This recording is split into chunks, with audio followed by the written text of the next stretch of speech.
विमल पोलो जुबा केसरी, हर पल मनाओ केसरी त्योहार। प्रदीप, दरअसल ये बड़ा अब क्लियर फंडा है क्या कि अर्थव्यवस्था जाए बाढ़ में, कर्ज जितना भी चढ़ा हो, अर्थव्यवस्था का चाहे कचूमर निकला हुआ हो, हम दरअसल सत्ता बचाने के लिए साम दाम दंड भेद जो मनाए का करेंगे। गरिमा जी, ऑपोजिशन ने भी एक स्कीम को लॉन्च करा है जिसमें वो वादा महिलाओं को उनके खाते में पैसा देने की कर रही है, परंतु आज आप भी ये मानती है कि उनके वादे में क्रेडिबिलिटी नहीं है, इसीलिए आप हमारे वादे को क्वेश्चन कर रही है फ्रॉम अ फाइनेंशियल लॉजिक।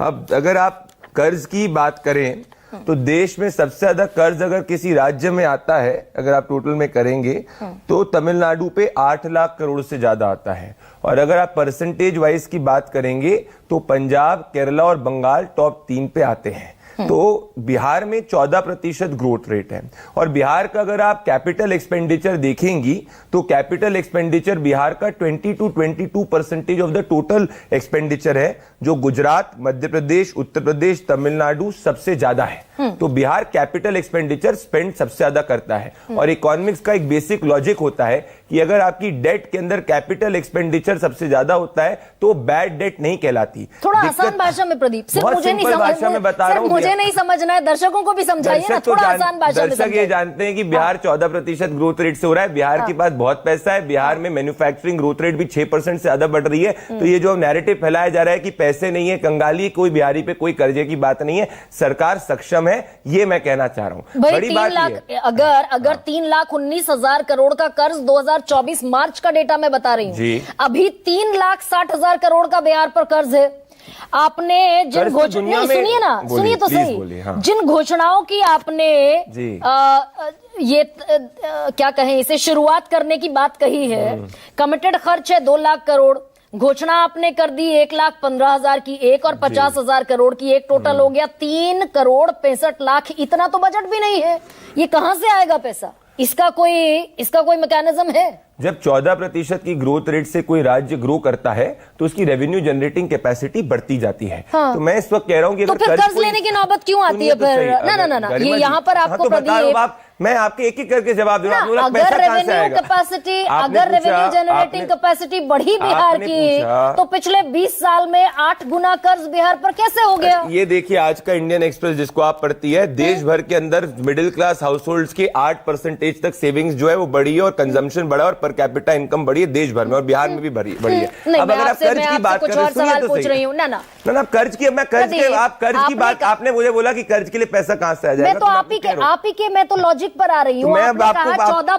14% की ग्रोथ रेट बिहार में, ठीक है, और जिस राज्य की ग्रोथ रेट बढ़िया होती है वो अपने रेवेन्यू जुगाड़ लेता है। भाई मेरी कमाई बढ़िया है, मैं खर्च कर लूंगी, क्या दिक्कत है? तभी हाँ। अगर मेरी कमाई बढ़िया है तो मैं कर्ज नहीं लूंगी ना। अगर बिहार की कमाई बढ़िया है तो बिहार ने 20 साल में 8 गुना कर्ज क्यों चढ़ा लिया? अमेरिका को दुनिया में कोई भी कर्ज नहीं लेना चाहिए, डेवलप्ड कंट्री है, तो अमेरिका के ऊपर इतनी डेट क्यों है? डेट तो एक कॉमन इकोनॉमिक प्रिंसिपल है, आप डेट को फाइनेंस कर सकते हो कि नहीं कर सकते हो, वो मैटर है आपका। अगर आपको मुझे हाईवे, इंफ्रास्ट्रक्चर, इन सब दुनिया भर में लेते हैं, चीन भी लेती है, अमेरिका भी लेते, सब लेते हैं। आप ठीक कह रहे हैं, बिल्कुल ठीक कह रहे हैं, लेकिन कर्ज लेकर दरअसल अमेरिका घी नहीं पीता। जब तक हम उस कर्ज को रेवेन्यू जनरेटिंग मॉडल में तब्दील नहीं करेंगे, भाई हम तो आप कैसे कह रही हैं कि रेवेन्यू नहीं जनरेट हो रहा? मैं आपको रेवेन्यू के एग्जांपल देता हूं, सुनिए, 5 आंकड़े आपको मैं दूंगा। नीति आयोग के हिसाब से भारत के अंदर जो मैन्युफैक्चरिंग का ग्रोथ रेट है 5.5% है, बिहार के अंदर 17% है। तो अगर आप नेशनल एवरेज से ज्यादा ग्रो कर रहे हो, आपकी मैन्युफैक्चरिंग नेशनल एवरेज से ज्यादा ग्रो कर रही है, आपको पता है बिहार के अंदर मैन्युफैक्चरिंग का ग्रोथ रेट कृषि के ग्रोथ रेट को सरपास कर चुका है, तो फिर आप कैसे करेंगे? उसके बावजूद बिहार में हर तीसरा बिहारी 6,000 रुपए से महीने में कम कमाता है। तो फिर उस हिसाब से तो फिर गरिमा जी, आपके लॉजिक हो गया प्रदीप जी। नहीं, आपके लॉजिक को मैं एक्सटेंड करूं तो फिर तमिलनाडु के हर व्यक्ति पे कितना कर्ज हो गया? मैं तमिलनाडु की बात बाद में करूंगी ना। हम लोग बात भाई हर राज्य की तो 4 गुना ज्यादा कर्ज है बिहार से। हर राज्य की अपनी एक अलग, हर राज्य की अपनी एक जीडीपी होती है, स्टेट जीडीपी, उसके हिसाब से आप कर्ज का आकलन कर सकते हैं। मैं बिहार की बात करूंगी अभी। जीडीपी की अगर आप एग्जैक्टली, तो तमिलनाडु के जीडीपी के पॉइंट ऑफ व्यू से उसका 8 लाख करोड़ का कर्ज है। क्यों भाग रहे हैं प्रदीप? बिहार को लेने में मुश्किल है क्या? क्योंकि आप कंपैरेटिव जीडीपी की बात करो तो debt to GDP ratio Tamil Nadu का कितना है? आप कह रहे हैं बिहार इतना ग्रोथ कर रहा है, कर्ज से जीडीपी, कर्ज बनाम जीडीपी जो है वो तमिलनाडु तमिलनाडु का बिहार से ज्यादा है। नहीं, मतलब मैं बिहार आप के कह पास रहे ज्यादा हैं- एबिलिटी है अपने कर्ज को देने की, ना कि तमिलनाडु के पास। इस सवाल में कोई दम दिखता है? कैसी बात कर रही हैं जवाब आप? है क्या प्रदीप भंडारी के पास? 100%। आप कह रहे हैं बिहार का ग्रोथ रेट जबरदस्त है, बिल्कुल 100%, 14% है ना? स्वाभाविक है, बिल्कुल सही है। एग्जैक्टली, और उसके बावजूद हर तीसरा बिहारी गरीब है, और ये नीतीश ना कुमार ना का ना, ये डेटा गलत है। अभी अगेन कल आप वर्ल्ड बैंक की 6,000 रुपए से आप- कम कमाता है हर तीसरा बिहारी। पर उसकी पर कैपिटा इनकम 10 दुगनी भी तो हुई है। वो तो बिकॉज हिस्टोरिकली लालू जी ने एरा ऑफ डार्कनेस, याद है आपको 2003 का आर्टिकल इकोनॉमिस्ट का, कि जब एरा ऑफ डार्कनेस की बात की जाती थी बिहार के अंदर, ये रहा वो आर्टिकल। अब तो वर्ल्ड बैंक की 2 दिन अप्रैल 2025 की रिपोर्ट आई है कि बिहार में सबसे ज्यादा गरीब गरीबी रेखा से बाहर निकले। तब तो फिर आपको तो बिहार के लोगों का धन्यवाद करना चाहिए, सरकार का धन्यवाद करना चाहिए कि इसके बावजूद बिहार में सबसे ज्यादा लोग गरीबी रेखा से बाहर निकले। बिहार में सबसे ज्यादा लोग गरीबी रेखा से बाहर निकल रहे हैं। बिहार की पर कैपिटा इनकम दुगनी हो चुकी। मैं नहीं, वर्ल्ड बैंक कह रहा है। अब आप इस पर नहीं भरोसा करेंगे। सुनिए ना, आंकड़े इस तरह, दरअसल आंकड़ों का खेल बड़ा अरे कमाल अभी का तक होता है। आप आंकड़े मैं दे आप रही ही थी के तो खेल नहीं हो गया, मुख्यमंत्री मैंने आंकड़े दे क्या दिए मैं तो खेल हो गया। एक सेकंड रुकिए ना, इतना अगर बिहार में विकास हो गया जी। तो क्या आपके मुख्यमंत्री ने, नीतीश कुमार ने, जिस जातिगत सर्वे का डेटा विधानसभा में रखा कि भाई हर तीसरा बिहारी 6,000 रुपए से कम कमाता है, 94 लाख परिवार ऐसे हैं जो गरीबी रेखा से नीचे, ये गलत डेटा है।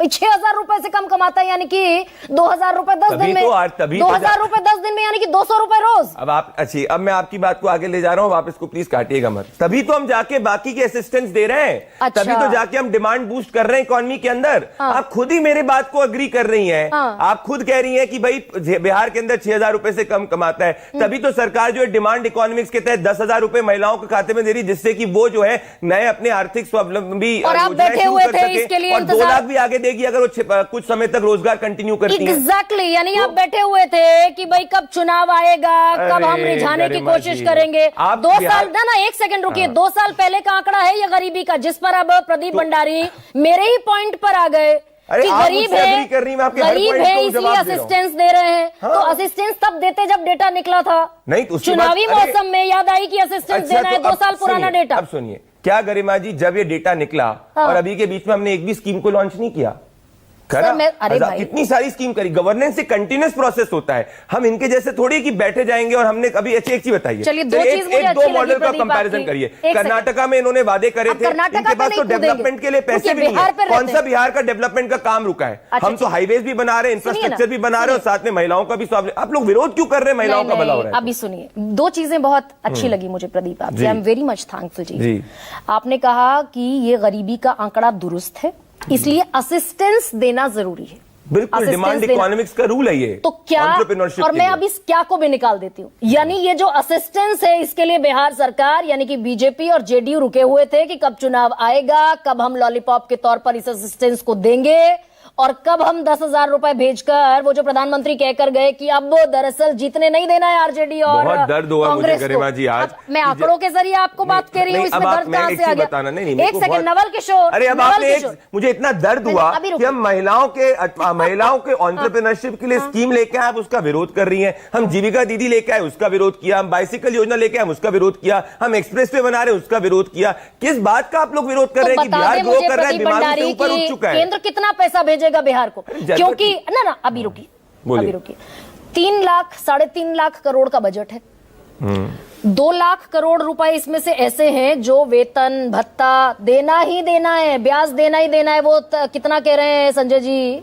63 करोड़ रुपए हर रोज ब्याज जाता है केंद्र को। वेतन भत्ता देना ही देना है। पता नहीं जितनी घोषणाएं आपने दे दी उसमें से ये टोटल बैठ जाता है 3,65,000 करोड़। तो सड़कें कब बनेंगी, स्कूल कब बनेंगे, कौन घर सी नल सड़क से नहीं जल रुक- कब अच्छा, पहुंचेगा? सुनिए ना, हाँ। आप अब आप जाइए, खोलिए बजटरी एस्टिमेट। एजुकेशन का बजटरी एस्टिमेट कितना था बताइए, और रिवाइज एस्टिमेट कितना था मैं बताता हूँ। भाई केंद्र दे सुनिए देगा ना, क्या अरे- पैसा? एक अरे सेकंड, मैं बिहार बजट की बात कर रहा हूँ। बजटरी एस्टिमेट जो था वो 55 to 60,000 करोड़ था। एक्चुअल जो रिवाइज एस्टिमेट स्पेंड था वो 80,000 करोड़ हमने एजुकेशन पे स्पेंड किया है। हमसे ज्यादा स्कूल कोई नहीं बना रहा, हमसे ज्यादा हाईवे कोई नहीं बना रहा। बिहार की तथ्य है, और ये आरबीआई भी मान रहा है। अब आप आरबीआई से ज्यादा इकोनॉमी जानती है तो मैं नहीं कह सकता। दरअसल एक सेकंड प्रदीप, 1 सेकंड बोलिए।